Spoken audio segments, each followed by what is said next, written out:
All right, guys. Thanks for jumping on this call. It's going to be one of our really special ones. Drew, how do you pronounce your last name? Exactly. Saylor, Saylor, exactly how it sounds. Yep. Okay, cool. We got Drew Saylor, the hitting coordinator for the Kansas City Royals,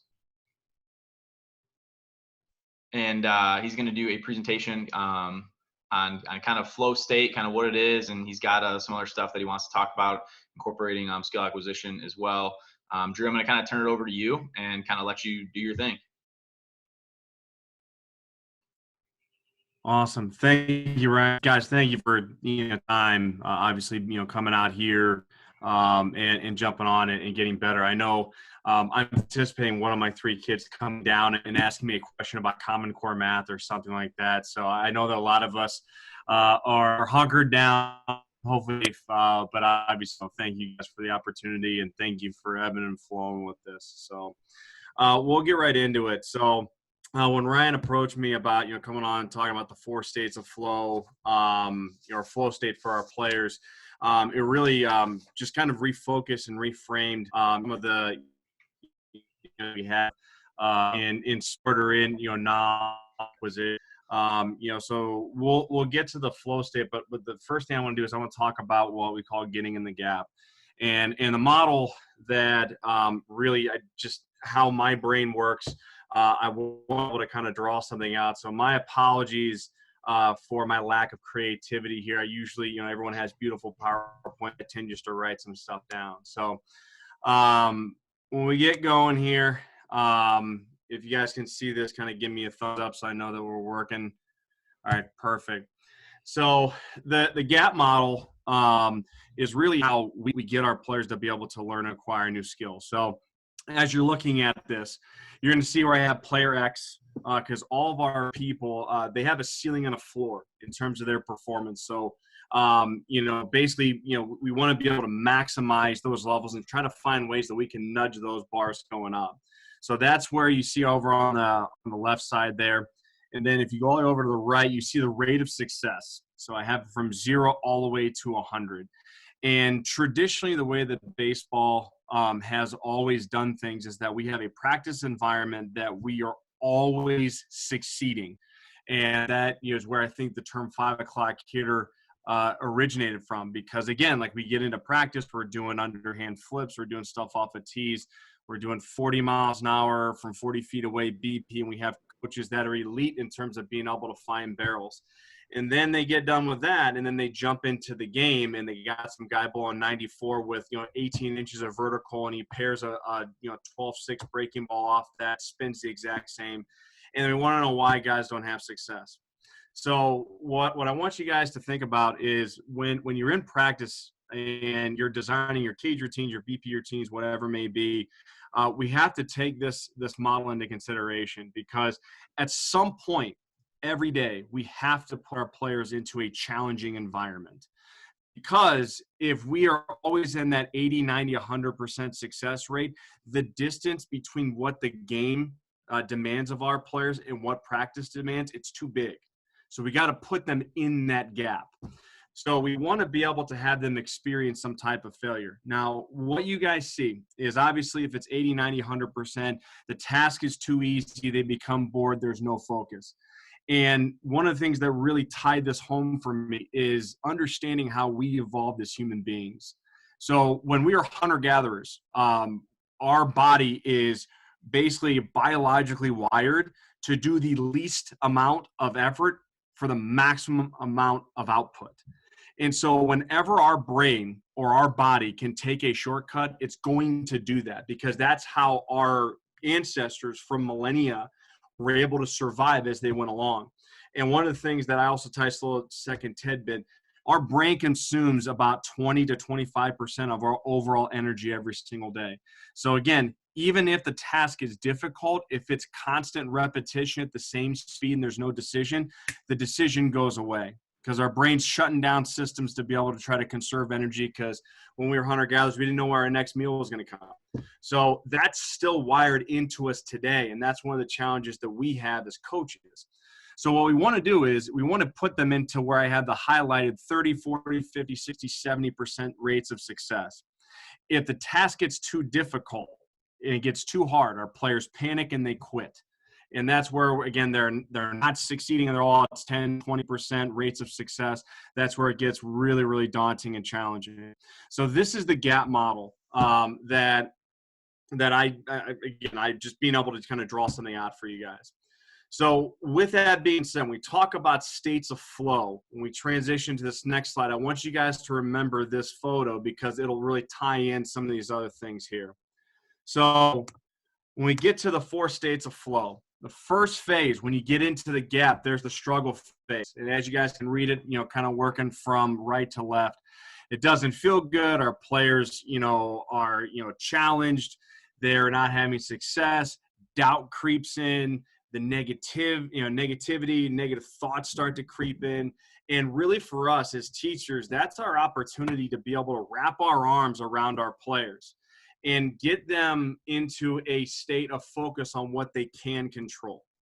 And I'll get to this a little bit later, but you'll hear me say this a little bit. Whenever I go into town and I see our coaches working with our hitters, I should be able to discern if they're trying to challenge a task, meaning they're like you're making decisions, or if they're learning to acquire a skill. And every player is going to be in a different spot in that development. And so, again, when we're in that struggle phase, that's our opportunity to be able to help our players conceptualize, comprehend, digest failure, and then we get a chance for them to be able to recalibrate, adjust, and then be able to move forward.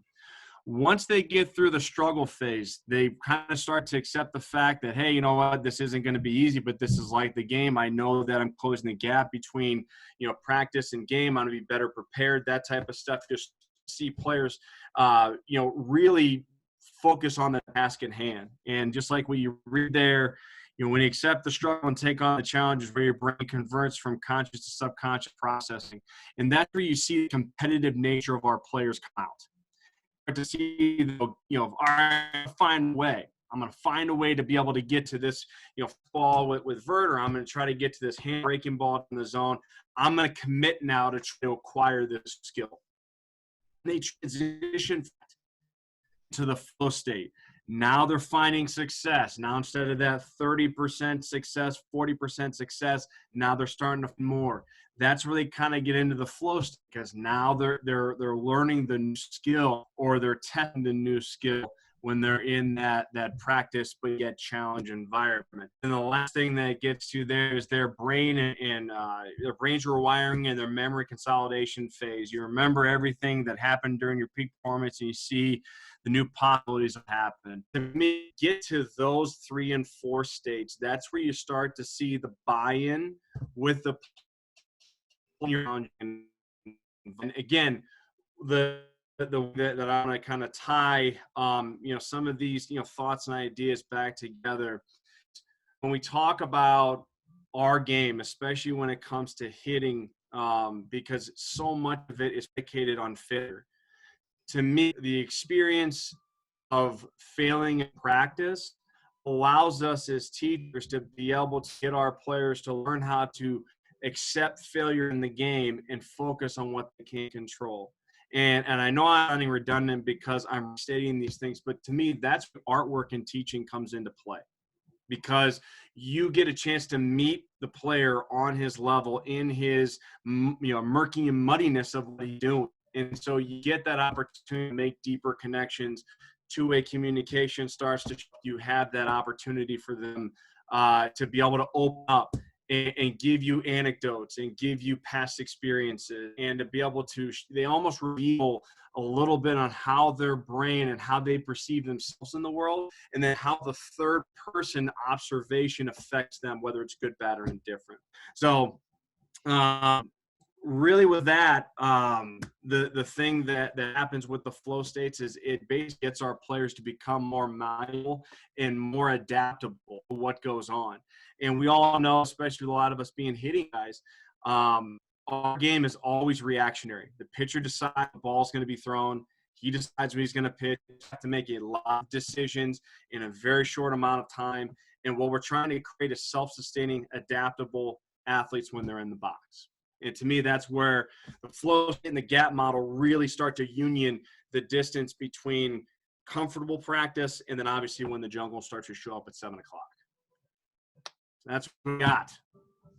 Drew, that was awesome. Thank you so much. So I guess my first question that I think would be good to start with is players right now who are not necessarily being coached by anybody, but want to kind of go through this model.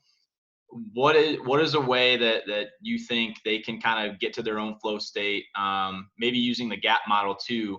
And are there players who can live in that kind of panic, or kind of are there players who can perform better in that 10 to 20% kind of range success rate and still want to continue to challenge themselves through there if they're on their own? Or is that something where you would recommend, having a little bit more success, even if they're mentally tough enough to handle all of that failure? If they kind of go into it with the mindset of like, hey, this is going to be really, really hard, and I might not have a lot of success today, and I'm okay with that.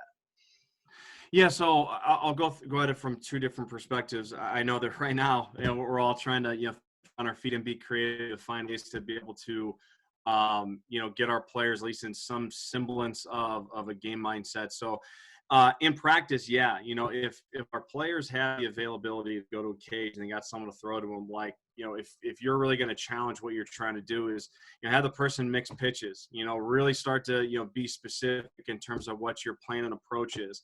Write it down.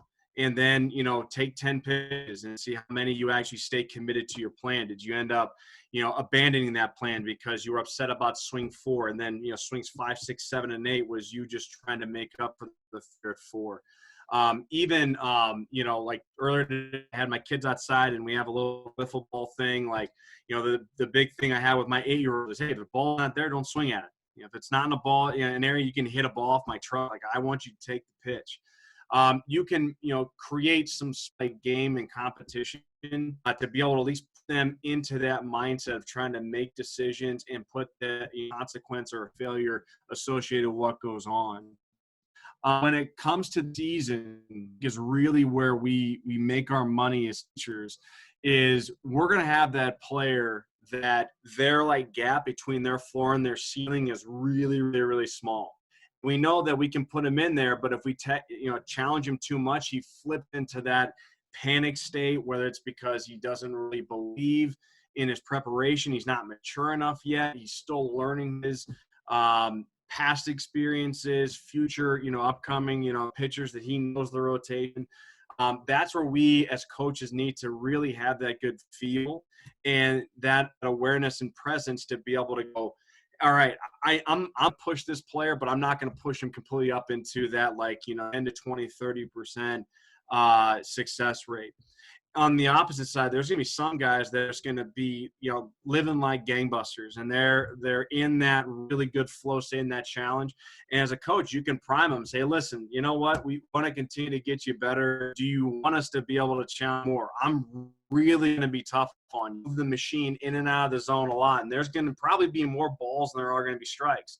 And you got to be okay with, you may go through a whole BP, and you may only swing the bat 4 times. But if you're making the right decisions, then it's not about you getting your swing off. It's about you making the right decisions, because that's able to transfer the skill back in. So there's a lot of other wormholes to get down, but I wanted just to – I don't know if I answered completely the question, Ryan, but I wanted just to get your thoughts on that. Yeah, absolutely. And I think you kind of touched on this a little bit when you mentioned feel, but one of the questions from one of the coaches was, when they do start to struggle, when you dial it back, and this would be, like a Division I type player, either baseball or softball, who's already kind of at that level. Yeah, and again, that, our experience seeing, do we see them getting frustrated? Do we see them giving us the little or kind of, verbally saying, dropping an F-bomb or whatever, that maybe we know we got to put them back in, so we're kind of at the top side of the ceiling there. And again, they're a right or wrong. I always think that the world is always some shade of gray. even though we're always trying to find a black and white answer. But again, that's where the relationship piece between the player and the coach comes into play. Sometimes the coach has to be able to prime the player. Hey, listen, you're going to be challenged here. You're going to fail. You are going to batch a big end up your butt. But the focus that we're going to have here is we're going to make good decisions. I don't care if you don't touch a ball. Does not matter. What I want is for you to make good decisions. And when we get a chance to be able to frame out what may happen in terms of failure, then what we find is our players are going to start to be able to persevere and endure through those areas where we're not going to push all the way up into that complete failure. It's what I talk about. It feels of that I may be released as a player that is what separates our players from challenging. It's the fear of the unknown. And your job of sometimes to be able to, shine that, headlight down that dark alleyway to be able to show them what's there. And it gives them a little bit more conviction in what happen. And then they're going to be able to endure a little more of the struggles as they go forward. Okay, cool. We have time for one more question. Fitz, did you mean to raise your hand there? Yeah. So, I agree with everything you're saying. I mean, I can only speak to my own experiences. Last year I tried to hit off as much as I could before game. I challenged myself, make it as game-like as possible. And when I first started doing it, I was getting blown up left and right. And professional coaches don't like to see that because they feel it's almost a failure for themselves that they're not, helping you. And they're like, oh, no, you're struggling. But by the end of it, I mean, we had the whole team in there, and guys are swinging and misses coming out. Guys are slamming bats. I'm like, dude, that's it. Stay right there. Like, that's it. The coaches are looking at me like, what are you telling these guys? Like, this isn't it. So handle that situation, coach. I know I don't want to cry of the coach. We won't get challenged in noms. You can just speak on that a little bit. Yeah, wow. It's an incredible question, and really you start to peel some layers in terms of, and I think for me, while in my from player to coach, and then kind of transitioning to manager and coordinator, is we personally have to review us as a success or failure in a practice operation. And what I have in terms of being in a leadership position is transparent with our coaches. If we're going to challenge them and put this area, we'll be able to do a pre-mortem and go, okay, worst case scenario, what's going to happen here? What's the worst thing that can happen? Well, these players are going to lose their confidence. Okay, well, what would tell you that players are losing confidence? Well, hitting the ball very, very well. Everyone feel that way? Do you know that there are players that are kind of outliers in that area? What would a success think? What would it be for you? And a lot of times when I have those discussions with the coaches and the managers, they're telling me the answer back to what you said perfectly, Ryan, is, well, I don't want you, coordinator, you being the boss coming in and thinking that I'm suck at my job. And the objective that I have to do a very good job of being able to draw up my expectations to go, okay, this is what I expect to see. And I talk a lot about small sample size. I talk a lot about, recency bias that comes in. Like what we talked about with all of our coaches is, for us, we're not going to make an evaluation on this for at least 2 to 4 weeks. So if I come into town and I see 3 games, everyone's getting blown, tell me that the objective is to get guys to be asked so they can react and be able to hit, or we're making decisions because we've been getting the bats shoved up our butts because we're facing heavy guys. So we're throwing that bowling ball sinker and we're trying to get guys not to chase. Really, it's setting the expectations before the drill or the practice commences. And it is very difficult because that requires us to have those pre-mortem opportunities. And we have to be real with ourselves to go, okay, this may suck and this may blow up in our face, but I tend to look at growth as failure. And if I come in and everything looks perfect, like for me, I'm going, okay, well, how many guys are truly in the gap right now? If everyone's squaring up every single baseball, everything's going to plan, there's no stress, there's no tension, there's no game-like environment. Are we really making development? Are we taking progressive steps forward? And that is one of the most challenging things when it comes to being a manager, coordinator, hitting coaches, because there are going to be people that just are not going to buy that. But life is never going to be a consensus. It's if we get a majority of the guys that believe in the vision and believe in the strategy, then we need to be able to move forward. But from our expectations, we have to be very good on the front end to say, this is what we're doing. This is what the expectations are, the drill. This is how we're going to be able to grow and develop. And if this goes bad, then we're going to do the postmortem. We're going to do the debrief after practice or after the game. We'll make the adjustment as we see fit because we put too many guys into the panic and quit mode.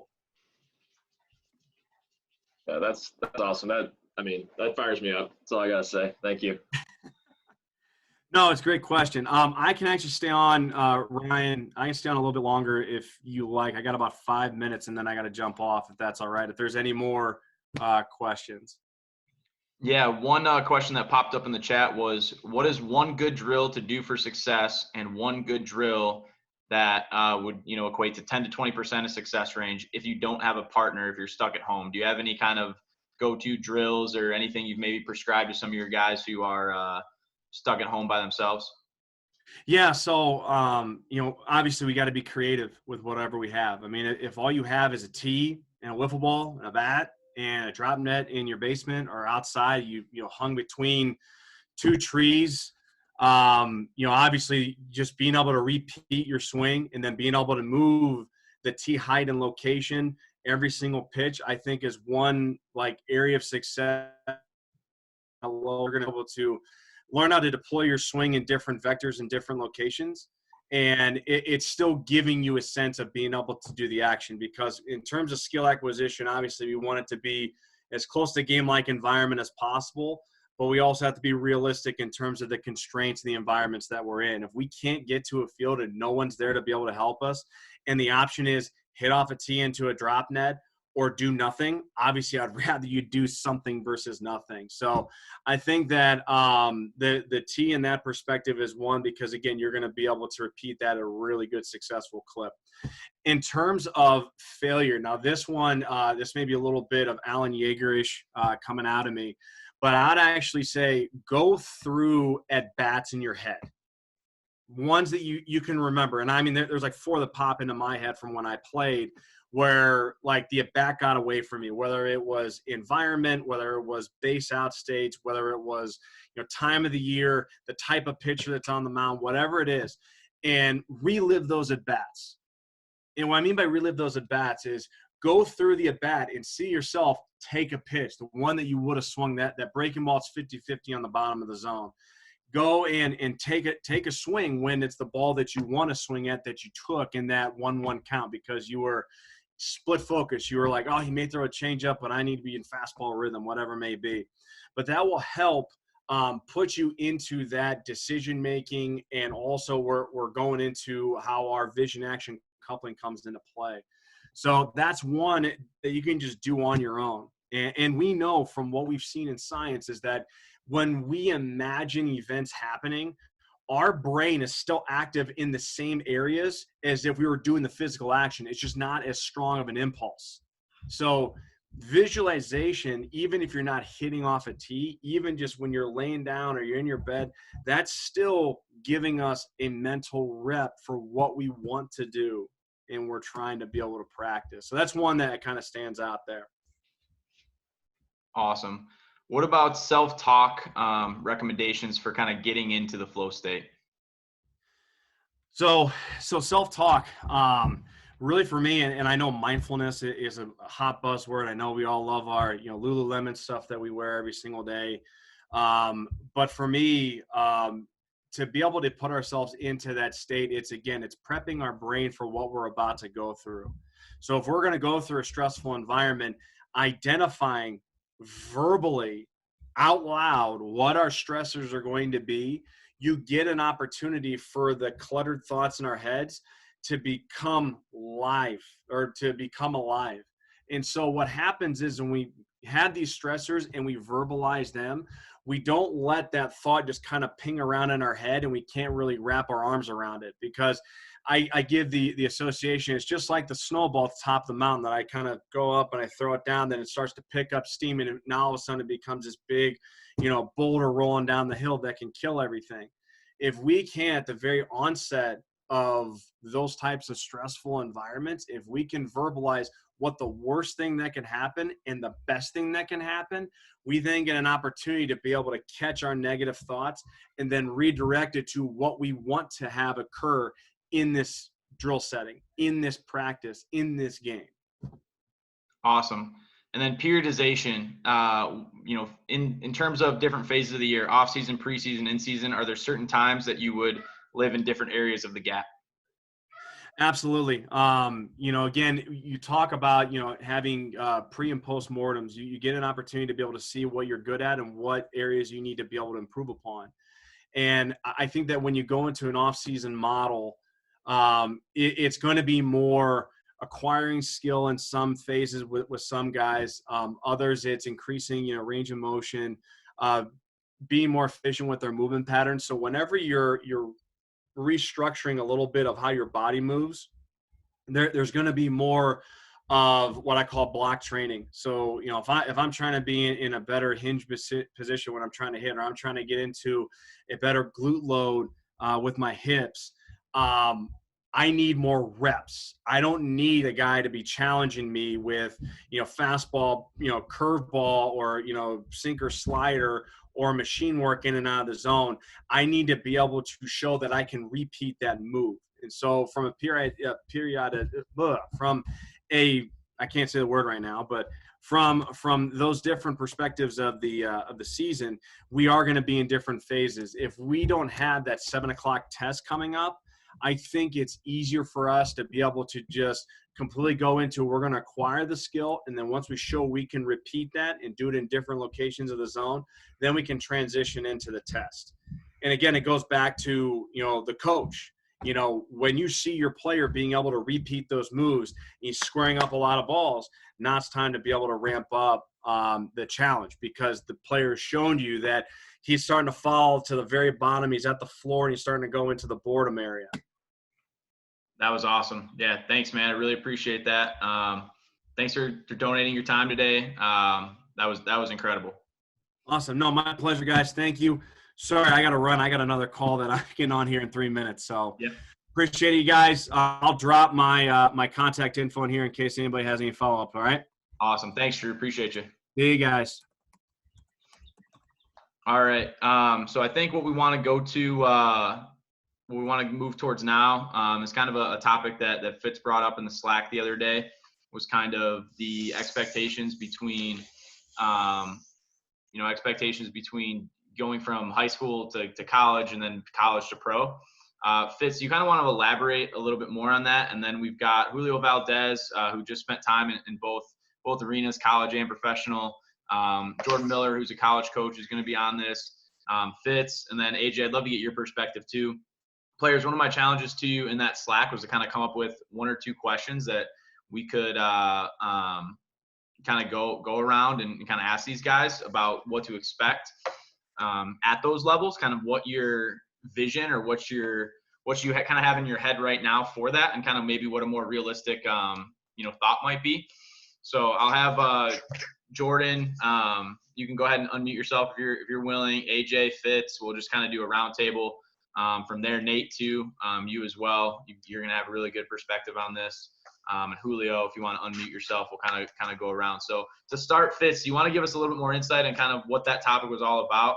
And then players would love to hear from you guys. If you're a high school player and you kind of want to know what to expect at a certain level of college, or what's going to go in if you're a college player and you're about to get, think you're going to move up to that next level, or if you're a youth player and you want to know what the expectations are at either one of those. So Fitz, I'll let you kind of kick it off. Yeah, I was just, kind of thinking about my career. I went to college back in 2012 or 2013 was my freshman year. And obviously most of the guys in D1 were the best guys in high school teams and their travel teams. So like when you get there, you kind of like expecting to be the best still. And it's kind of a reality check when you realize that you're not the best. And there's guys that are 3-4 years older than you that are way better than you. You might not start. You might not even be on the roster. You might get redshirted or gray shirted. Like who knows? But I think a lot of kids and parents think that, oh, my son just got, or, my daughter just got an offer to go to, a Division I school for baseball or whatever division, but like they think that once they get there that it's going to be the same treatment that they've gotten growing up, and I don't think that's realistic, and I think parents and kids should know that before they get into it. And then if you want to talk about that first, then we get into the professional stuff later. But it's it's political. It's for me, I wanted to talk more about the politics of it and kind of how the baseball world really isn't necessarily merit based sometimes. I don't know if any of you guys can speak to that. You guys want to jump in? If we do that, we're gonna not record that one. We can do it for everybody on here, maybe, but we're gonna not record that one. Yeah, I can't get fired. Not trying to get anybody in trouble. But Jordan, I'm gonna lead that first question to you, especially because you're doing a lot of recruiting right now. What's something that you tell all of your recruits kind of going into it, and what's one of the biggest challenges that you find as a transition piece when recruiting?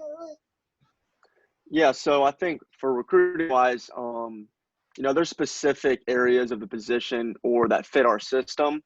And being my first year at EMU and a new coaching staff, we're trying to transition to a different system. So that's a little difficult on its own of trying to implement a system with guys that don't fit that system. So moving forward, we're looking for athleticism, number one. Are they athletic? One of my biggest things when I go to camps, when I see these showcases, say outfield, for instance, something will stick out if that outfielder is backing up a throw that he's not even involved in.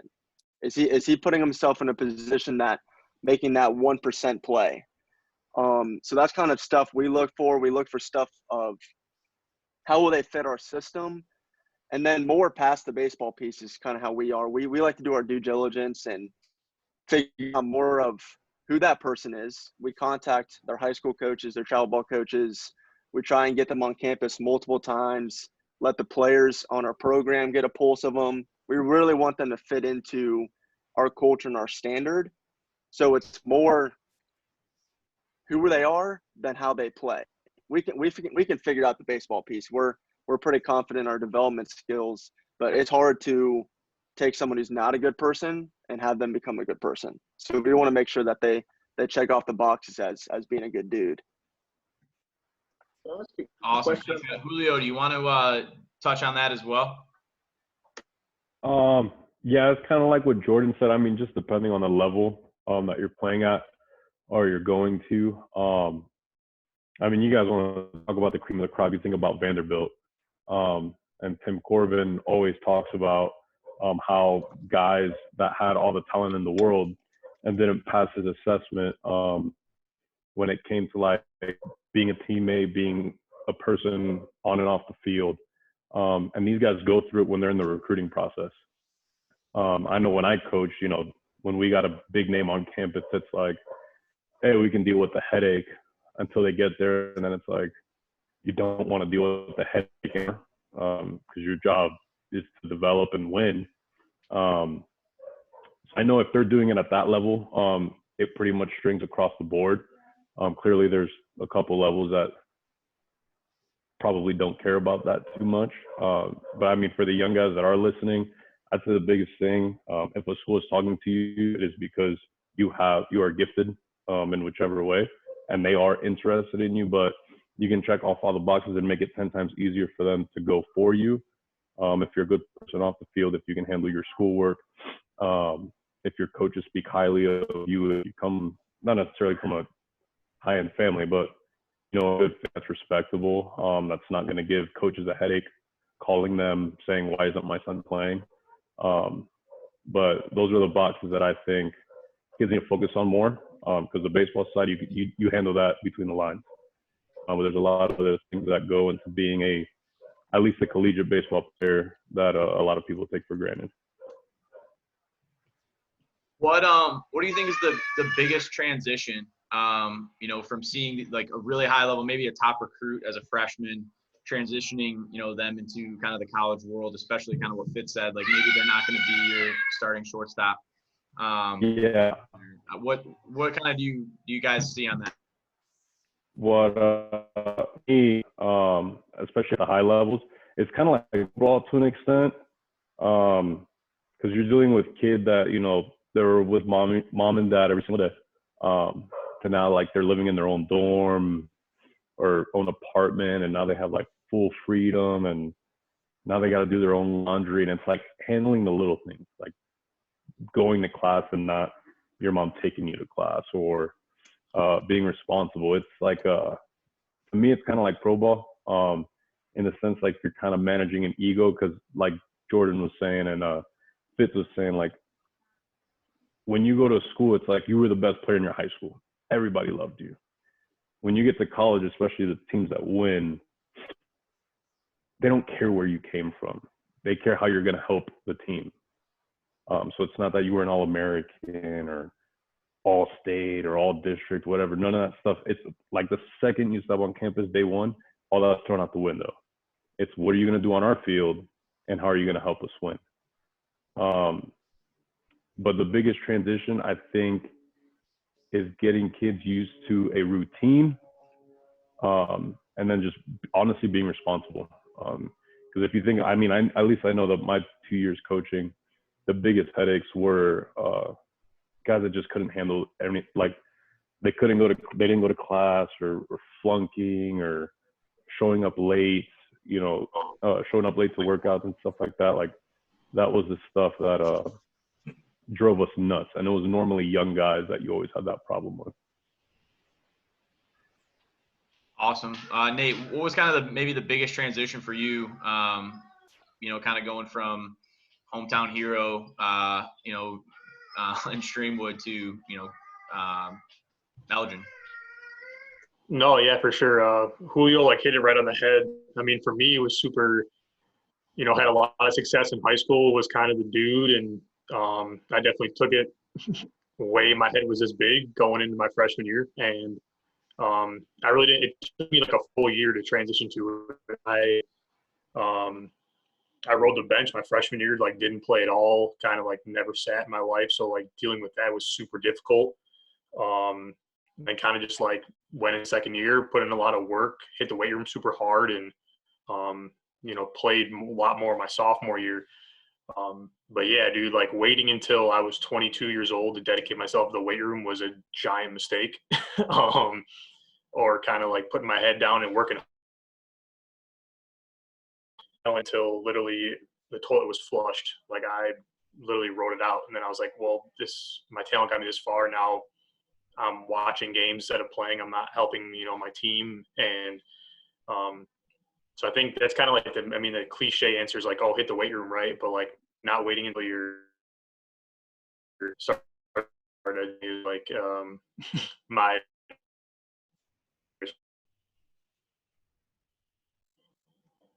No, it's awesome, man. I think too, a story that I, remember is being a junior, and actually probably more of a sophomore in high school. And our coaches at the time were saying baseball players don't need to lift heavy. They don't need to be big and thick. They're supposed to be tall and lean.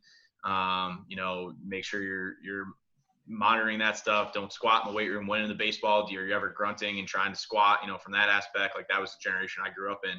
But then these guys that I looked up to as a freshman, sophomore, that were seniors, at the juniors and seniors, when I was a freshman, sophomore, and then went on to play in college. When they came back, they were massive, and so a lot of that stuff, and maybe some of you college coaches, who have seen that, what about transition from the weight room? Because I don't think it's just about working out. And we've got a really cool talk tomorrow. We've had the nutrition talk with Kyle Harris. Tomorrow we've got Brandon Geyer on to talk about kind of creative ways to make sure you get in based on the challenges of, middle school, high school, and college level athletes. You get your nutrition and your calories in.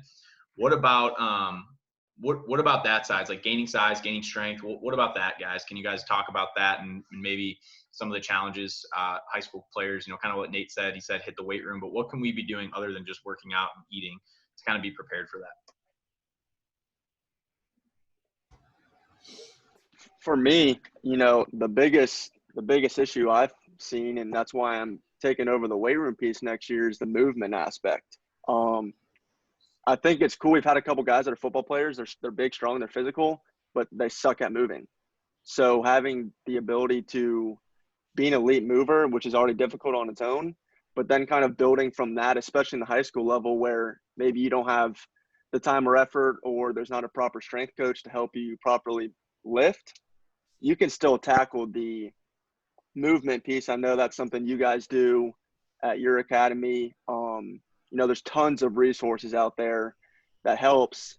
But then another issue I see is the nutrition pieces. You go to college and it's all you can eat, and they take it like it's all you can eat, and they eat the wrong stuff.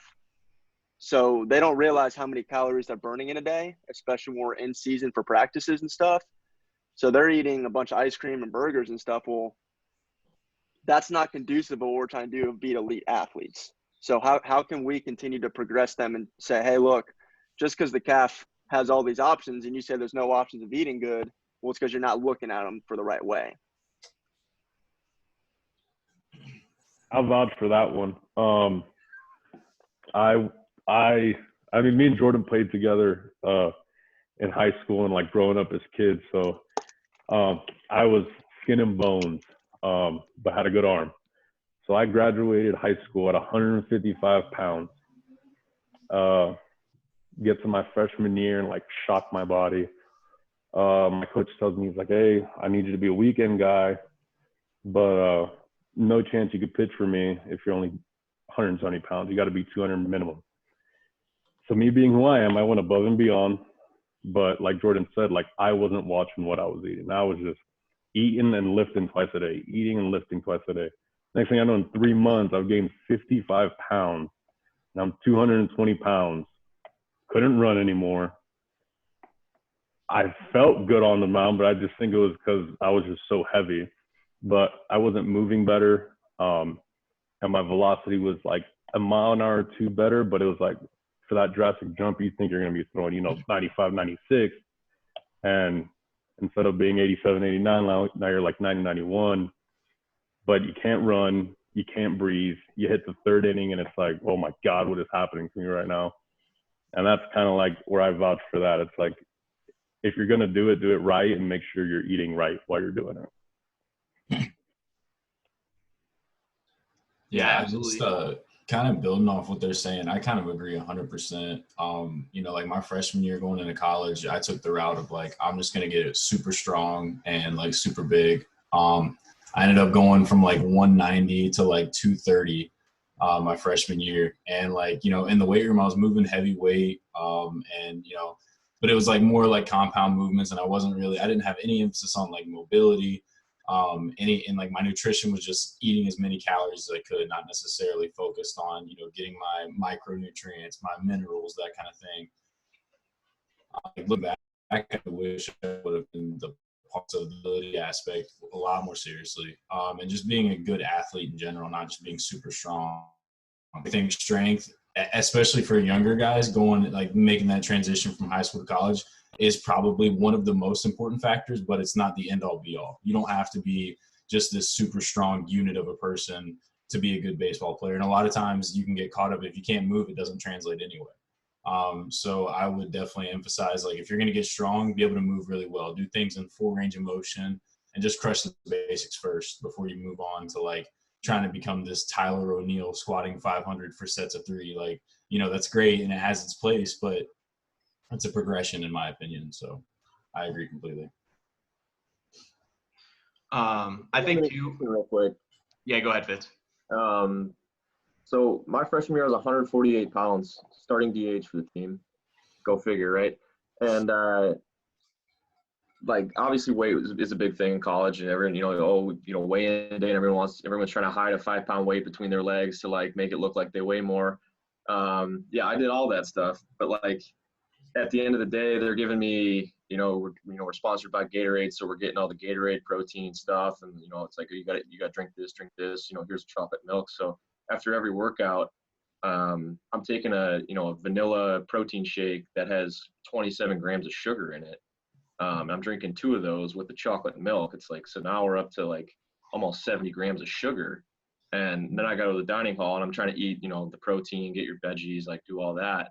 And I'm putting on weight, but not necessarily great weight. So I think this kind of goes into like, as you guys are saying, watching what you eat, but like understanding that they're not necessarily giving you the best stuff they can. Understanding, like, read the labels of what you're putting in your body, because I mean, I can get protein that doesn't have 27 grams of sugar. I mean, those things tasted phenomenal, and I was like, I'll drink these all day long if you tell me to. Like, I'm gonna listen. I didn't know any better, so I'm, you know, slamming these 27-gram sugar shakes that were, like I said, great. But I think, I mean, you being your own coach, but being your own nutritionist is like just as important. Good point, Fitz. That was awesome. Kind of moving on from that too is, I think, you know, one thing that I always say is, you know, at our facility, like our position guys, you know, we want to do throwing programs as well. And something that I think is really important is arm strength for position players. Like, you know, Jordan, you talked about stuff that stands out maybe as an outfielder. Like, I think outfield assists are like one of the coolest defensive plays you can make, especially when you throw a guy out at the plate. I think like a backhanded, like hard throw from shortstop, from the hole, you know, throwing a guy out in a bang bang play and a tough play. I think that's really cool. I also think that those little details can be the difference in, you know, winning and losing like a very big game. You know, obviously we want guys to make all the routine plays and some of the challenging ones, but as a position player, make sure that you're developing your arm strength outside of just saying, oh, I'm not a pitcher, I don't need to do the long toss, or I'm not a pitcher, I don't need to do the arm care. And I can tell you, you know, I know a position player at the pro level, a first baseman actually, at Tommy John. And so, you know, you think about first base, not necessarily, you know, being a big time throwing, you know, position. And he had Tommy John had to sit out a year and was injured and literally lost a year of professional baseball because of Tommy John as a first baseman.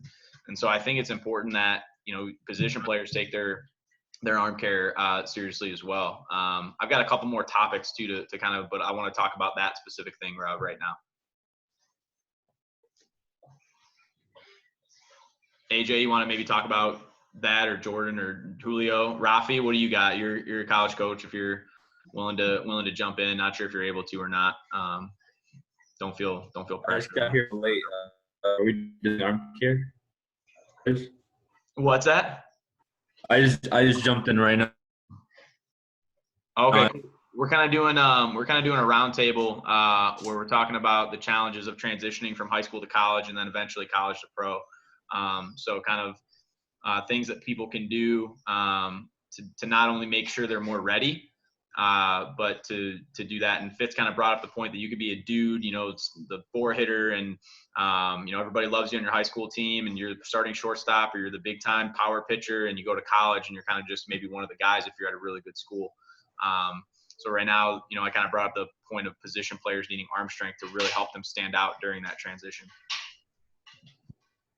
Yeah, so what I tried with my younger guys that came in last year was the driveline throwing program for position players, and I went through it myself because I found that some of the guys were going through it and they're developing that shoulder pain or pain right here in the rotator cuff area. I was trying to go through it myself, see what was going through, and then I felt like things happened. We were sensing an unusual amount of soreness right here that they never felt because they never experienced or activated muscles before, so they didn't know what it felt like. So they're like, no, this hurts, I'm just done with it. Or just do they actually experience real pain because they weren't able to adjust to how the plyos were adjusting to their arms. So like for me, I led a lot with my shoulder and I was doing that pain here, so I had to make the adjustment from there about that sort of myself. But I thought the driveline program did a nice job of keeping my arm, one, healthy, stronger, and more durable, because I was throwing BP every day, so probably 1,000 balls a week, and I was just fine. And I was doing my flyer gear. And the other thing was I felt like a lot of those guys would come in, and this is the part about being intentional in everything you do, right? Those guys would come in, they would skip the stretching, they would skip the lacrosse ball, they would skip the foam roller, and they would just hop into stretches. And this is what they're doing on the bands. They're here, 1, 2, 3, 4, 5, 1, 2, 3, 4, 5, in and out. Give me the plyos, give me the weighted balls, and they're just rushing through the program. That's not how it's supposed to be done. So I would just say anything you do or try to do it as potential the most out of us, and you don't hurt yourself in the end result. For somebody with minimal resources, I played summer ball my freshman, and I watched this kid, no lie. I was just playing with him, didn't know who he was, playing third base. Line drive hit the center field. There's a run on third. The guy takes one step back, rock steps, doesn't take a step forward, rock steps, throws a seed on a line, ball doesn't hop, and the guy's thrown out by 10 feet. I looked at him like, what the hell was that, number one? And then I was like, I got to throw with that guy or figure out what the hell he's doing because that ball was 95 plus for sure. So I talked to him the rest of the summer. And I was like, what did you do? How did you develop that kind of arm strength? And how hard are you throwing? He comes up to me and tells me he throws 97. We're playing catch the rest of the summer. What do you do? He said he's been long tossing since he was 12 years old. And it was the same way. It was kind of like the Jaeger way, like just adding more arc, very minimal on the way out, just going very fluidly through the motions, adding that arc, and just pulling down on the way in. And he said he would go out until he couldn't reach the person anymore with minimal effort. And each day that minimal effort would just go farther and further out. So that's something I believe infielders, outfielders, catchers should long tosses, just like pitchers do. Because I'm a big believer in arm care. If you can't take care of your arm, you can't play unless you're a DH. And there's only one DH, so you better be able to throw the ball. Yeah. Kind of piggybacking real quick with what Rafi said. If you're a complete player, like a guy, but if you can be a complete player, default well, you have more of a chance of being in the line. So plain and simple, like as a hitter, and this is the way like a lot of our coaches tell guys, it's if you're going to do all your prep work to swing a baseball bat, you need to do all your prep work to throw a baseball. So instead of just getting up, doing a few arm circles and being like, I'm good, you're not prepared. So, I mean, just like Johansson said, I mean, you lose a year because you get an arm injury because you didn't prep. So that falls on you, and then all you're doing is hurting yourself. So if you're going to do prep work, to field, to hit, you know, all the different aspects of the game when it comes to being a position player, you need to do the same thing to throw a baseball. That's just kind of like my little 2 cents in there. Yeah, I talked to Julio, I believe, about this, and this is one topic that just blows my mind on the science that especially drive lines come out on what the plyo balls do. Everything they do is so good for your arm, yet position guys don't do it. That kind of has blown my mind since hearing that and reading more and talking to pitching guys. But one thing I think we also have to put in perspective is the workload management. Guys at high intensity, understanding of being able to manage that workload. But a real thing that I really like from Clemson, Monty Lee does this on their long toss days, they're position specific. The longest throw is from a double cut to home. So that's how they do their long toss stuff. Now there's times where you have to kind of open it up, just like Rafi said, and do the Jaeger type program, but really trying to get it individualized. And I think the biggest piece is that workload management, but the pre and post throwing stuff is huge as well. Infielder arm, one is the reason I got a college offer to play Division I baseball at a school that's top 5 defensively every year. The first thing they said to me was, "We like the way you play catch." They're like, "You can play catch." I was like, "Whoa!" Like, okay, sure. You know, and obviously hitting is going to be what gets you in the lineup. If you can hit, you're going to play. But and then the other thing is, I wouldn't be playing baseball today if I couldn't play catch. I wasn't that great of a hitter, and then after college, being able to play catch and field a baseball and throw accurately got me into independent ball and kept my career alive. So if you can play defense, you will be able to stick around longer. If you want to be a dude, you got to learn to hit. But being able to play defense and be accurate with your throws, I mean, like I said, it got me a college scholarship. Yeah, that's a point. I mean, it's a great point. Or I've always preached on, as especially when coaches go recruiting and they're going to find out, hey, and so I was a big guy. I didn't want to see you in the game because I knew what you were going to bring to the table. I knew you were going to be whatever, 86, 88, throw strikes, all this stuff. I want to see how you prepared because your preparation tells me how you're going to be long term. And then watch you play catch, just like Fitz was saying. If you can't play catch right and you're playing fetch full time while you're warming up, I don't expect you long term to be able to command a baseball. Especially with position players too. Like you watch it and it's like balls are flying everywhere. It's like the guy's probably going to be inaccurate in a game. So that's a guy you're banking on in the ninth inning. You know, you're up by 1 run, guy on second, you know, hit a ground ball to shortstop, and it's like, don't throw it away. And as a coach, you never want to feel that. And the way you get that validation is the way you warm up. Yeah, that's awesome. That's great. Player question: what can I expect from a Division III school over a Division I? Maybe AJ and Fitz, you guys can talk about that as players, kind of Yeah, on for both sure. ends of that spectrum, or a JUCO too. Nate, if you want to jump in there. Yeah, I mean, I know just my personal experiences. I transferred from a lower level Division III school to one of the better Division III schools. As far as NCAA goes, I went from a school that was a 7-win school to a school that we're ranked top 25 every single year, and go to play in the NCAA regionals and stuff like that. So I think personally, just from the Division III school, the biggest thing that you're going to notice is, number one, the competition is going to be a little bit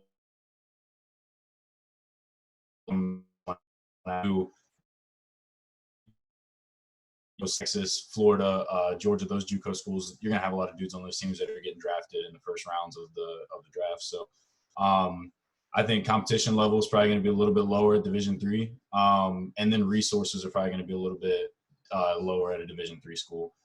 You're not going to have the great facilities that Vanderbilt has. Obviously, you're going to have to be very accountable, and you're going to have to be your own coach a lot more than you would at a Division I school.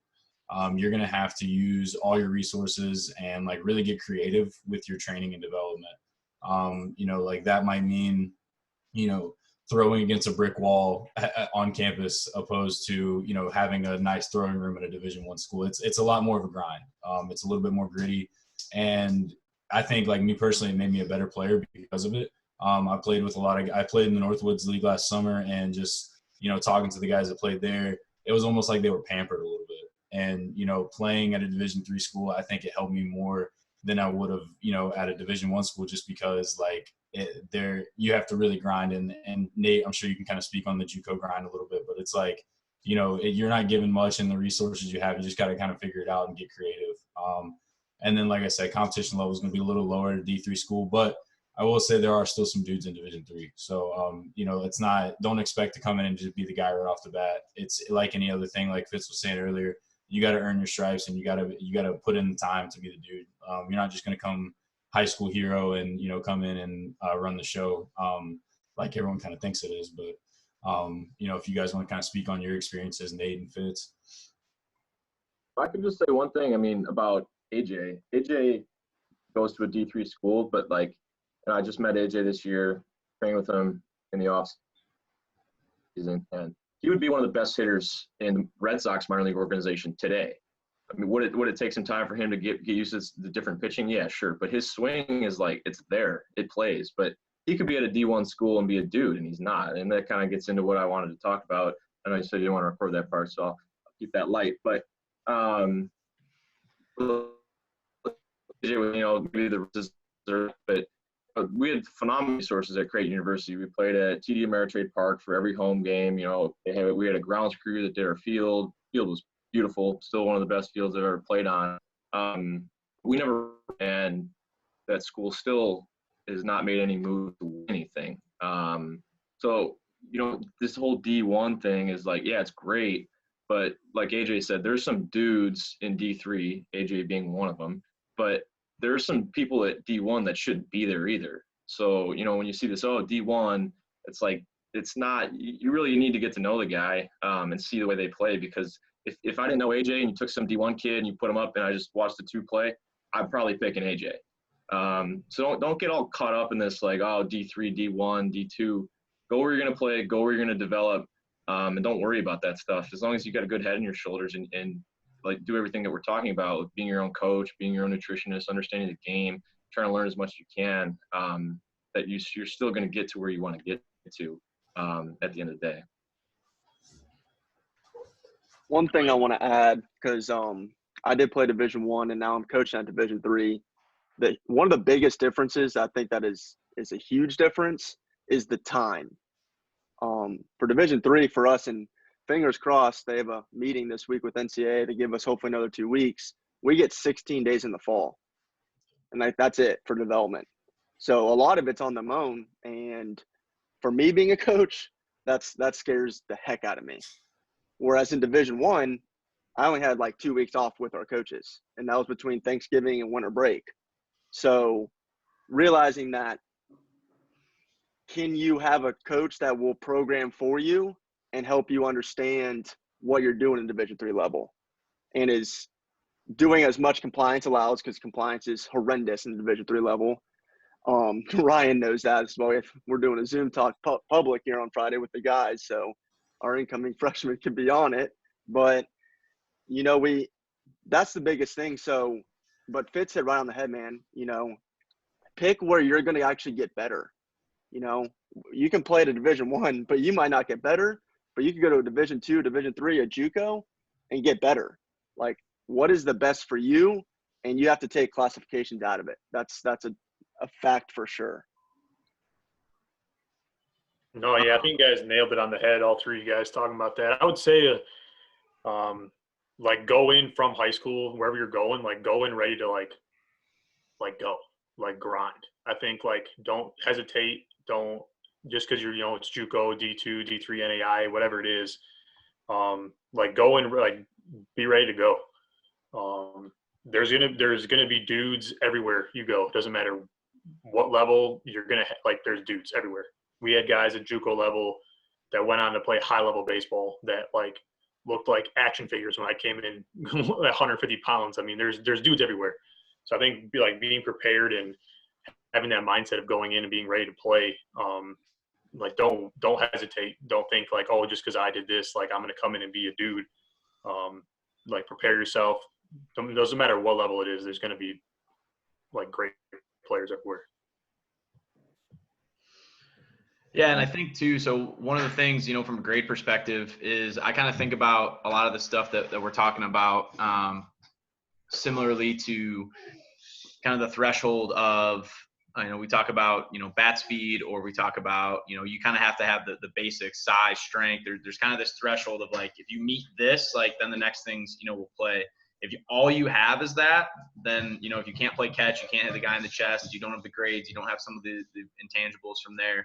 So I think like study habits, play into that too, and just grades in general. Like there's a lot of stuff that goes on in high school. If any of you guys follow Steve Johnson or like Ignation on Twitter, I think that's a great follow. He basically like blows up the education system and kind of like what we do and how we do that. That's kind of a whole nother topic, but if that's somebody you're curious and following, he's a really good, really fun follow. Really smart guy as well. And you might not like everything you do in high school. It might not make a ton of sense, but if you have to have those base level grades, one, to make it very affordable, as affordable as possible, and two, to get into the school in general. So like if you can't get into a school, the coach can't recruit you. And the better your grades are, the wider that net cast, especially if you're looking at Division III school. Academic money is really all you can get. And there's schools that can get creative and you can do different things and you can get outside scholarships and stuff like that. But to make your life easier, kind of that base level grades and then base level study habits, because in my opinion, I thought college was easier than high school just because of the way it was structured and kind of some of the freedoms that like the professors give you. But at the same time, like if you can't manage your time well, then it's going to be a big challenge because you're going to have a big project due. And all of a sudden coach is going to be like, hey, we got a team meeting right now. And if your excuse is like, hey, I've got this project I have to get done for this class, depending on the level, they're going to be more accepting of that. But at the same time, if they're like, how long have you known about this project? Like, why are you waiting till the last minute? Things like that. So I think having that base level, ability of having some of those study habits, and also having just making sure as you're going through from the time you're a freshman in high school and moving up, that you're able to have those base level grades to get into where you want to go, whether those classes make sense to you or not, whether you like it or not, whether, you're like Steve Johnson and think that that it's not helping you as much as it can. You still have to kind of have that base level there. So I think that's really important. And I think that, the last thing I'll say about this is just that's what's going to help you make it affordable no matter what level you're at. You can get academic money anywhere you go. The NAI is really interesting because they've got 12 full athletic scholarships, but they like high academic players because if you can get enough academic money, it's not going to pull from their athletic money. They're going to make sure that you get that academic money first so that they can go out and get more dudes who maybe don't have those academics. So that's one thing to kind of do there. Kevin Santiago, you want to unmute yourself and ask a question? Leonard, I'll get to your question next. Yeah, right. Thanks, man. I just want to kind of chime in because I'm, I coach in the NAI and the independent leagues as well. So, just kind of going over what you guys were talking about, just the arm care. I see a lot of dudes just kind of sticking to one thing, whether that be cupping or whatever it is, and just kind of, listen to your trainers and get away from, what feels good because it's not going to last through the longevity of the season,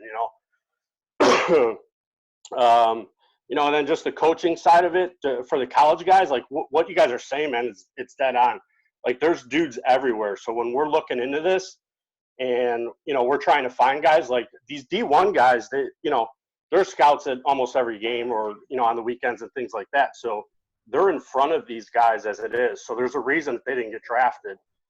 So we're really hitting the D2, D3, NAI parts of it to try to find these guys. So, and it just goes back to, what you guys were talking about, be of high character, because that's really what we're looking at as well. We don't want problems off the field, things like that. So I just wanted to share that with you guys. Kevin, that's awesome. Thanks, man. I appreciate you. Right. Can I touch on something real quick that AJ said? Absolutely. So I've been on a number of Zoom calls these last few weeks, and just listening to the players in the minor leagues like Ryan. D3 is a lot like the pros if you actually think about it. The responsibility for development lies on the player. Like there's so much time off where you can't interact with the coach. Yes, we're there to guide you and help you develop your plan and stuff, but it's all on you how good you want to be. And I just keep watching this little dude, Ty, ask good questions, taking good notes. He's going to be a dude someday. I know it because he just wants to grind. He wants to become better. He wants to know. So those are the guys that are going to continue getting better. And those are the guys that go D3 are untapped potential and then reach their full potential. And the best teams in D3 have D1 talent all over the place, but they made themselves into D1 talent. I'd say something real quick. The pro ball, I agree with that definitely. Especially, I went to a D1 and then I didn't get drafted, and I played indie ball, which is like you're totally on your own, like completely. But had I not done that, like kind of what AJ said, he's a better player for having to figure it out on his own. Had I not gone and played indie ball, I wouldn't be playing today. Had I gotten a free agent contract with an organization after college and not gone and played indie ball, I wouldn't have met the people that I met. I wouldn't be on the Zoom call. I never would have met Ryan, and I wouldn't have become a player today. So yeah, I definitely agree with having to figure stuff out on your own is a huge advantage, especially down the road when shit hits the fan. Awesome. I kind of have another topic, then we'll kind of open it up to some Q&As. I guess real quick, let's address Adam's question. He kind of asked, what are some good study habits to kind of make sure? And I really think prioritization is just a life lesson outside of this. I don't know if there's necessarily like study habits that I adhere to or buy into, but I think understanding your priorities and like what's important to you. And so having like, a daily goals and things like that, but that's going to transfer, those are life goals, not necessarily just study habits. And I think prioritization over what you need to do and what's important right now. If you've got a 4.0 GPA and you want to, you're managing all your classwork and you're doing all that and you throw 74, like you need to prioritize like a better balance there probably, depending on your goals. If your goal is to be the valedictorian, like and maybe throw 80, like that's fine. If your goal is to throw 85, and you want to like just graduate at a certain percentage, like you can balance those and prioritize how you spend your time. And if you prioritize your time really well, you can accomplish both. But I think a lot of times it's like, oh, if I just throw 85 or just throw 90, I'm going to get into whatever school I want. And then, they're like, oh, what are your grades? What are your ACT scores? And again, you don't have that base level. You're down here and you limit your options. On the flip side, you've got the grades to get into where you want to go, but you're not good enough to play there. And that's probably more common. So I think finding that balance, through there. So to answer your question, I would get really good at prioritization. And I think you can even do that during this downtime. Like, we all have the same amount of time right now. We're all limited. If you're, and it's kind of been talked about, if you just sit on the couch and play Call of Duty all day and you've got X amount of games, I mean, limit your time that you're playing video games, limit your time to how much you're working out, limit your time to your personal growth. Like these Zoom calls that you're on, that you're paying attention to, I think, is a great kind of curiosity thing. You're engaging, you're paying attention. You got guys taking notes. I mean, I think that's great. How much are you reading? What are you reading? Is it something that you're interested in? Kind of Drew talked about kind of getting into the gap and what you like and what's challenging. Like, where can you do that outside of baseball? If it's getting through a certain book, if there's a topic, that you're interested in, I think that's kind of where you can take that flow state model outside of just the game and just outside of that and what you're interested in, how much you can push yourself in those gaps in other areas of your life. If you like building, if you're big into architecture and you like build, go get models, and start doing that stuff. Learn more about what you can do. Get a head start in some of the things you're interested in that you plan to major in. You can learn if you're a marketing major, you can learn probably a lot more about marketing by following some of these lead marketing guys and these influencers, especially in today's world of social media, than you're going to get out of a classroom setting learning the technical terms for things. So how much you want to prioritize that, I think, is what's going to help you have quote unquote study habits. Don't procrastinate.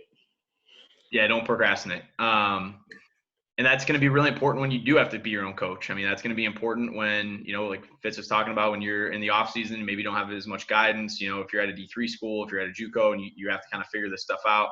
And that's kind of what we talked about, how to be your own coach. There's kind of those qualities for being respectful, being ambitious. That was the big one. How ambitious do you want to be in accomplishing the goals that you set out for yourself? And then how do you manage those goals?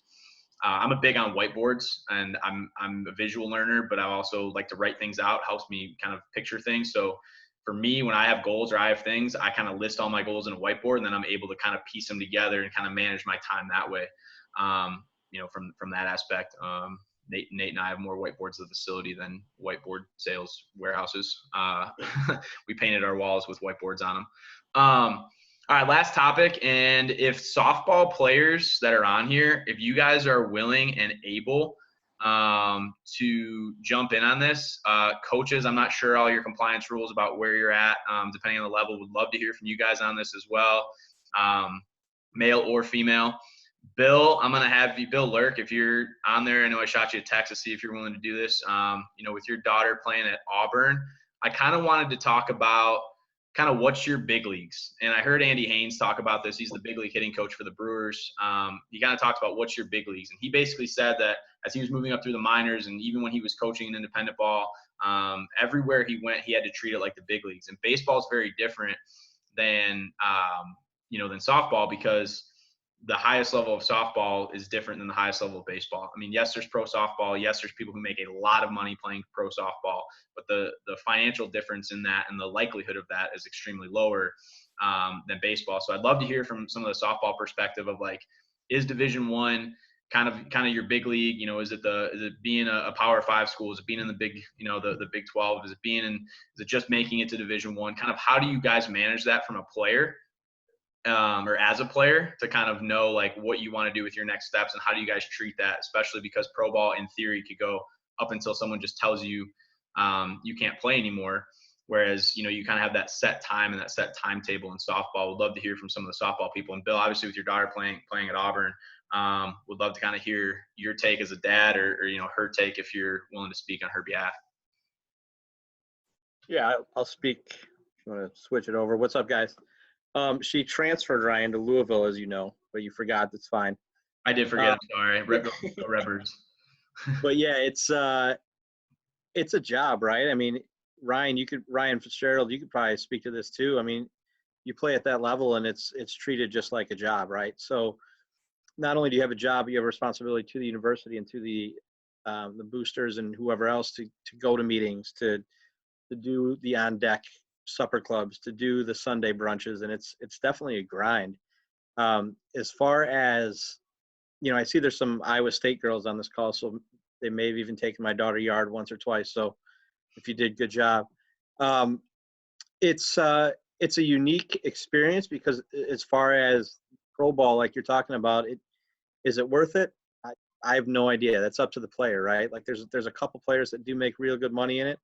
The other end all be all is you got to get a really good job right after college, right? Because there really is no set in stone professional league where you're going to make a ton of money, and the one that there is, you either play here and then go overseas and play, or you play here for maybe a month, 2 months, whatever it is. So I don't know. It's definitely a unique experience, and if any of the Iowa State girls probably have a unique light to shed as well, if they can even talk. I don't know if they're studying. I know my daughter is in class right now as we speak, so we'll see if she's actually doing anything or watching Gossip Girl. But other than that, if you guys have any questions about softball, feel free. Ryan's got all my contact info. Shoot it over.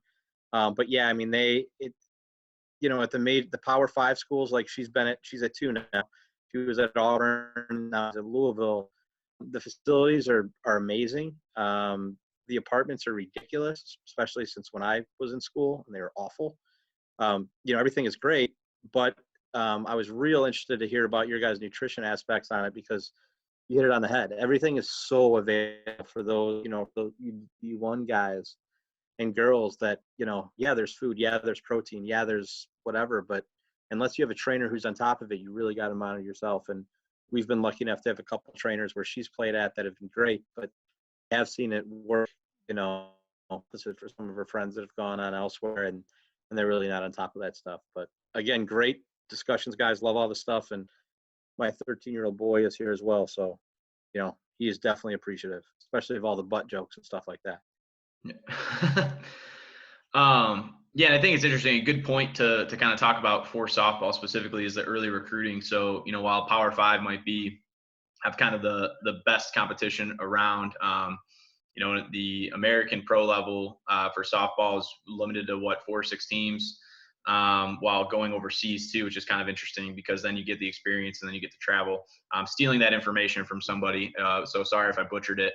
But yeah, would love to kind of hear, from some of the players. Hopefully, hopefully you guys are willing to kind of talk. If you maybe set a new home run record, would love to hear from you. Not going to call anybody out or point any fingers, especially in the short amount of time. Kind of what that means to you and kind of your take on this whole conversation. All right, I'll talk a little bit. I'm Sammy Williams. I play at Iowa State, and this year was supposed to be my senior year. I think, yeah, like college softball is kind of like the major leagues or for like softball, just because I've heard from, former teammates or just friends who've played in like the US Pro League for softball that like it's really fun, but it's not like the same as the team environment in like college and NCAA softball. I can't really say much about D2 or D3, but yeah, I think this is kind of our major leagues in the sense of like it's the only time where like you really have that team that's like all bought in for like that one goal, which is like making the World Series. What was the biggest transition for you transitioning from high school to where you're at? I think the biggest transition was probably just like the time that you spend, especially for D1. Like we do spend a lot of time, and then like the time, I guess, when we're in season and in the fall, we have 20 hours a week. But like if you're just doing the 20 hours a week with the team, it's not really enough to, improve and like focus on those specific things that you need to work on.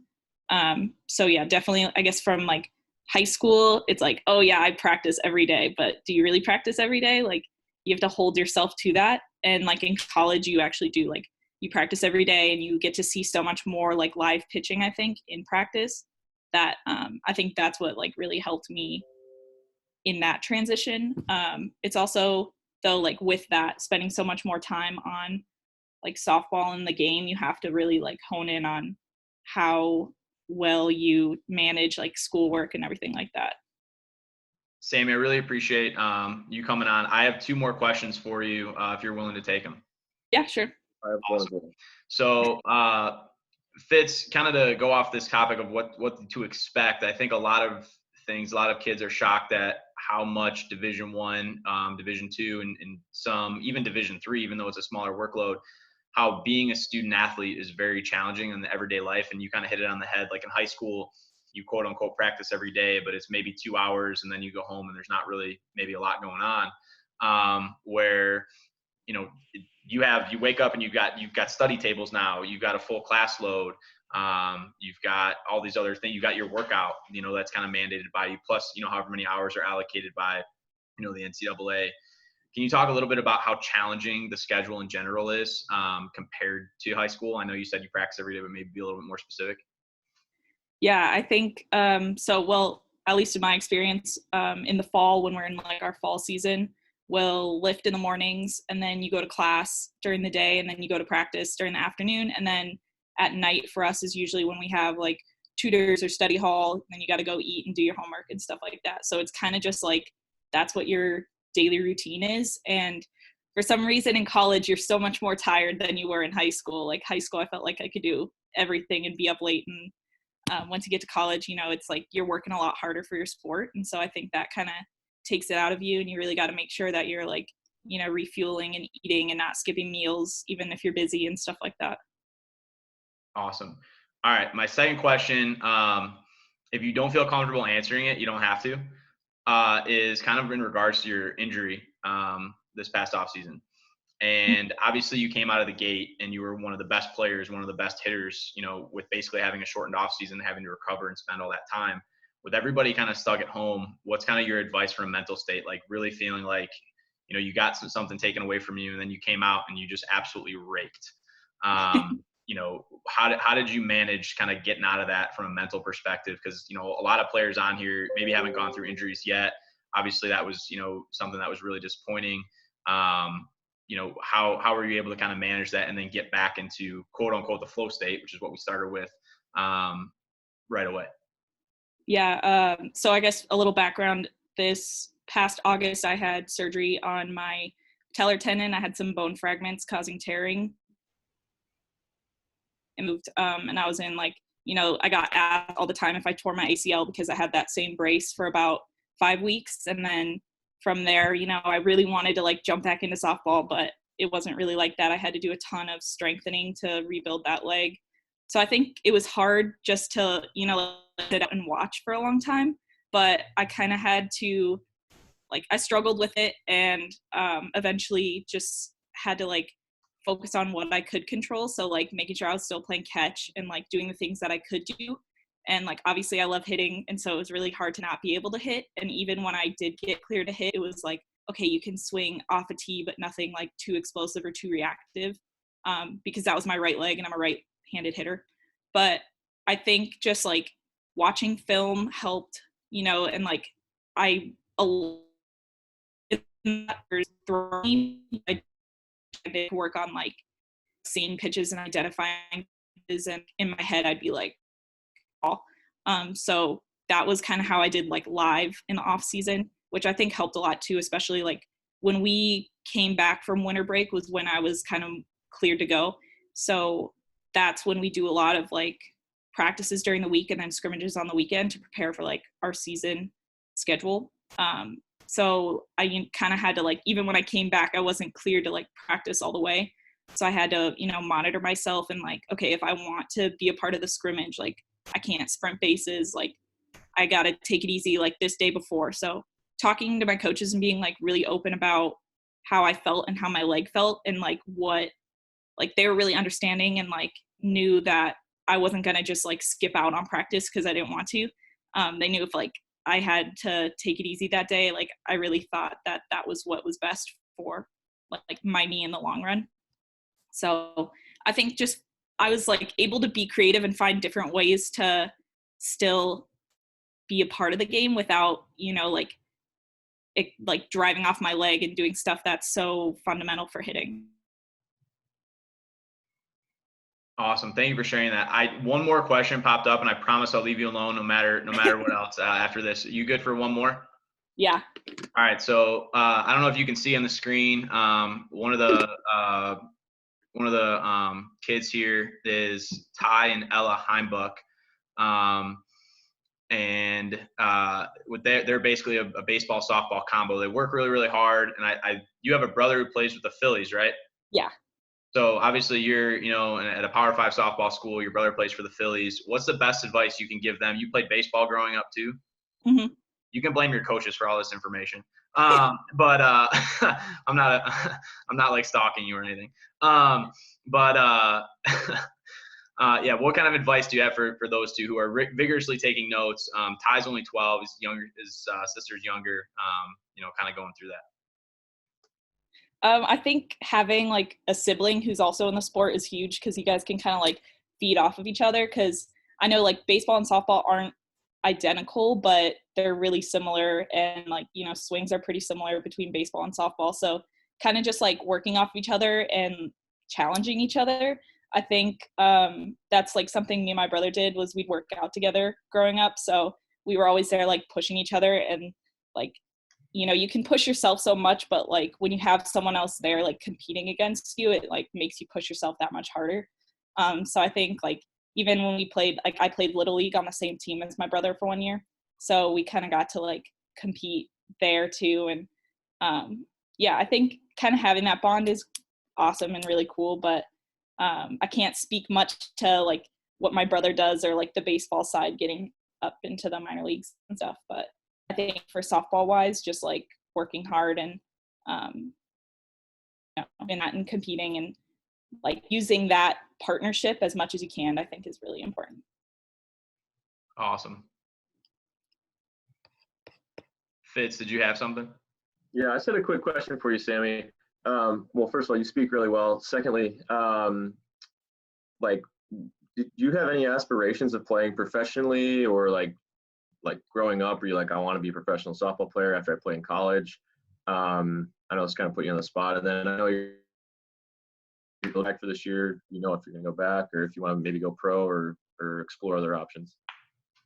So growing up, I guess I didn't really have like the aspirations to play pro softball. And I kind of heard like, people would be like, it's not like the same as like the baseball pros, of course. But I think as I've gotten to my senior year, I'm like, oh, I don't think I'm ready to like stop playing. If it's with eligibility back, I can't make any official. Thanks. Awesome. It did cut out, but she is not making any official statements. Just so nobody makes any assumptions, or that's not recorded anywhere. Thank you, Sammy. Thanks for being brave and speaking up. If there's any other softball players that want to jump on that, or any other questions, for any of us as we kind of talk about kind of the expectations. Fitz, is that kind of what you had in mind? Did we leave anything out on kind of what you want? I know you want to talk about the politics side. I don't know if that's a great idea. We can maybe that's something we can address outside of it, or maybe when we stop recording. Kind of get a better feel. I'm not exactly sure where you're going with that. Want to be careful for all of our sakes. I understand. Yeah, no, that was pretty much exactly what I think younger players and parents need to hear. I mean, there's a lot more to it, but that's definitely a good start. Awesome. One thing I will say, and maybe Fitz, this will make you feel a little bit better about getting to it, is we talked about day one that fair doesn't always mean equal.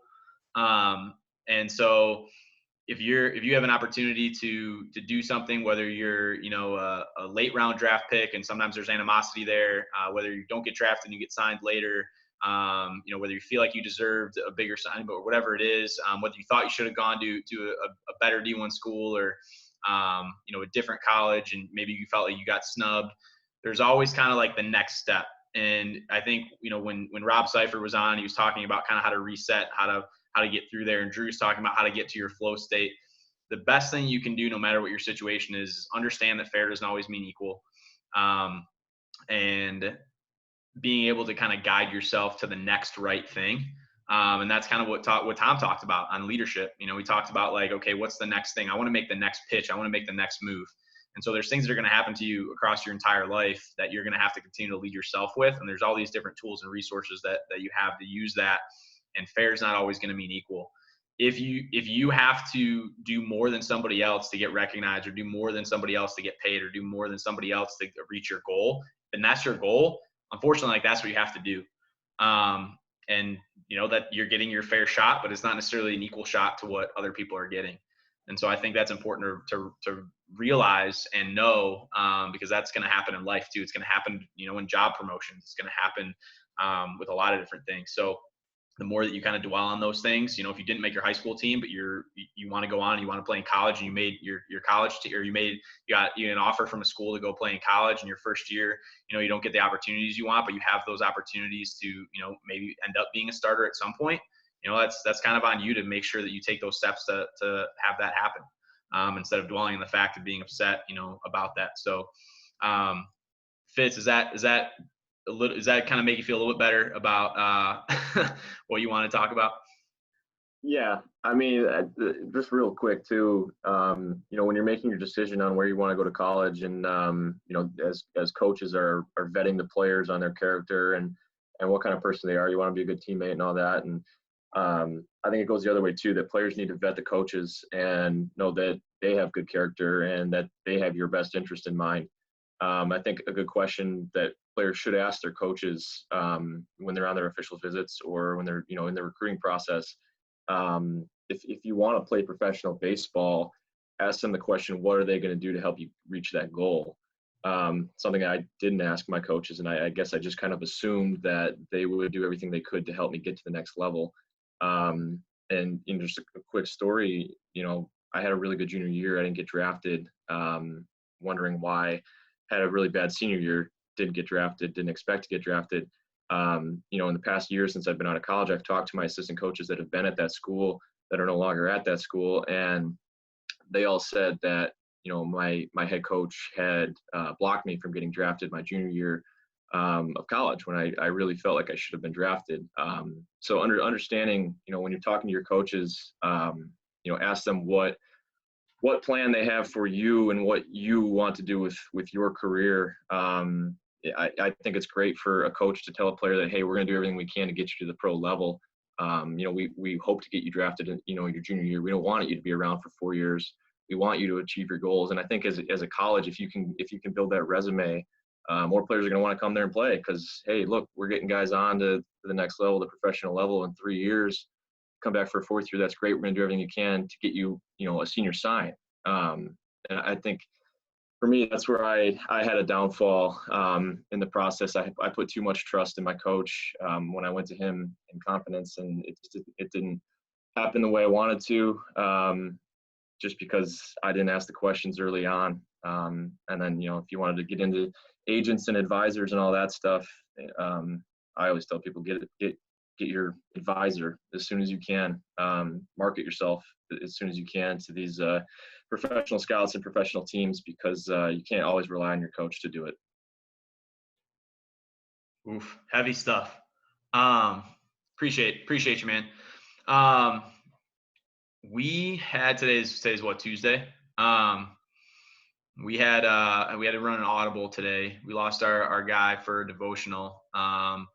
So I don't have anything prepared from that aspect. So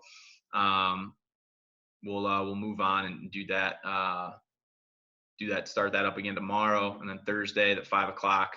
We've got the Bible study. If that's something you guys are interested in. What we'll do now is we'll kind of end the call. If you guys got to jump off and do other stuff, we've been talking a while today. That was an awesome discussion. Great idea, Fitz. Love the engagement. Everybody, thanks, Natalie. Thanks for coming on. Natalie, too, if you didn't bounce off yet and you've got other topics or ideas that you weren't able to say due to compliance, would love to either get a DM in Slack or on Twitter. I think you have my Twitter as well. Love to pick your brain on that stuff. But yeah, we'll kind of end the call now. And if you guys want to stick around, or you guys want to have a more private conversation, we definitely can. I got a little bit of time, but I know we've been talking for a while, so don't feel obligated to do so. Appreciate you guys. Thanks.